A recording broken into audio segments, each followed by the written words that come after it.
So this video is kind of unscripted. I have like a note sheet in front of me that I'm reading off of my computer, but this video has been in developmental hell for like 6 months, and I'm so tired of just going back and rewriting things in the script. And we're just gonna dive right into this. When Rapido announced that they would be doing HEP equipped E8s, I was surprised that they were including Amtrak ones in the run on top of the Burlington Northern ones. I've wanted a Model 1 for the longest time because they used to run up and down the Springfield line with a very, very long passenger train of two AM fleets between Springfield and New Haven on the daily. And, I always thought it was cool, and I've done all sorts of research over the last couple of years to model one. And so when Rapido announced one, naturally, I pre-ordered it. I guess, quick history lesson.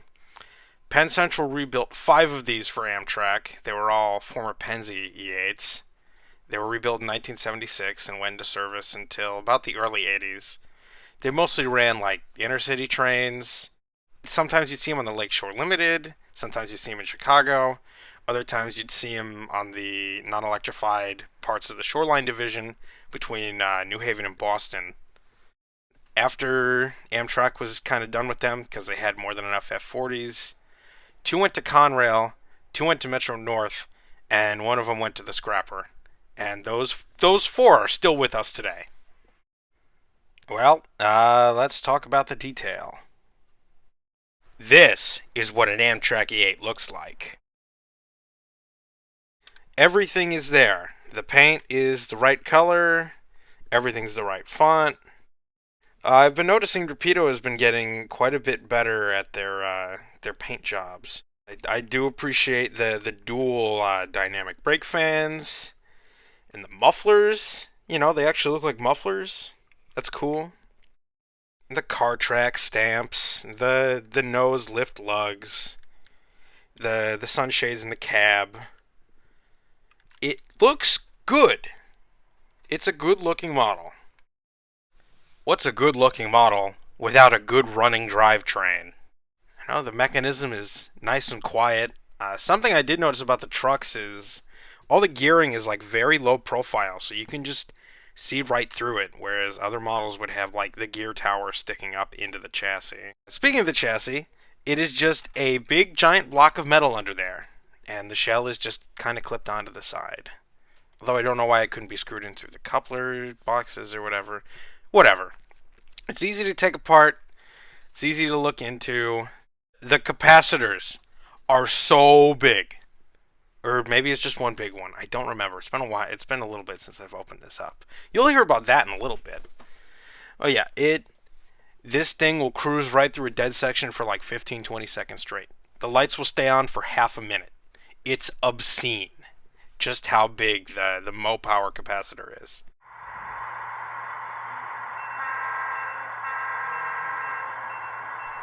Surprise!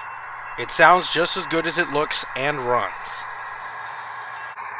I don't know who owns the sound files, but the prime movers start up individually. I love that.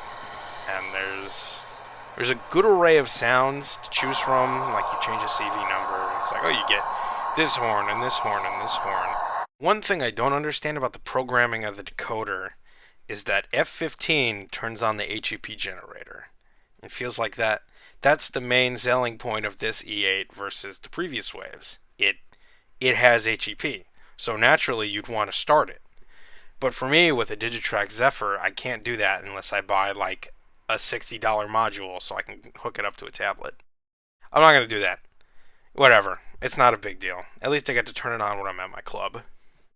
So I hinted at this earlier, but I had to send my E8 back to Canada for warranty repair.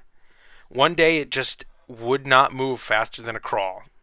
It's fixed now, it works, but the motor was just drawing way too much current. Average Rapido motor failure L, unfortunately. This is the only dud I've had, so I still have a lot of confidence in them. Also, when they sent me back to E8, they gave me this F30 flat car. It's a pretty cool car. I don't have a lot of high-grade rolling stock. Possible freight car yap session coming in the future. No promises. Welcome to the rivet counting section of the video. Because I've researched these on and off over the years enough to be able to model one of these for myself, let alone all five, I'm not going to be very nice. But I will do my best to provide solutions to the inaccuracies. We'll see how this goes.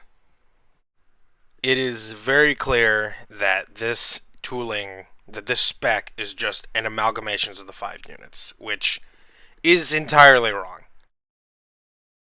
Every single one of these is a different spec. Sure, they have some similarities, like the speed recorder, the paint scheme, the fact that they're E8s equipped with HEP, but just some of the really small things are different, and that kind of drives me up the wall because I am pained with knowing way too much about these. Hopefully, me in the editing room is doing a good job of showing what's what, comparing pictures and whatever. But trust me, they are all ever so slightly different. Although I would have appreciated if Rapido went all out. I suppose this is a very niche piece of passenger equipment compared to, let's say, the Burlington Northern HEP equipped E8s that were released. I'm not usually so anal about the small things. This is an otherwise amazing model, but I have spent an unbelievable amount of time researching these things. I'm not sure if I'll modify mine in the future. Maybe a larger info dump video is in the books, if so. Of course, to make them 100%, it wouldn't really take a lot of effort. You're just a couple detail parts away from a 100% accurate model. Closing thoughts. The model is a good representation of the prototype. It's 95% of the way there if you're just looking for good enough, and it wouldn't take much effort to bring these models up to par for those who want a little more out of it. Regardless of what the body shell is, it's got a great drivetrain, it's got a great decoder, it'll run well, and it has run well, and if it doesn't, yell at Rapido, just like how I did, and they are more than happy to help you. Now, if you'll excuse me, I'll be off to go enjoy my niche passenger equipment. Leave your thoughts down below, and I'll see you in the next one. Later.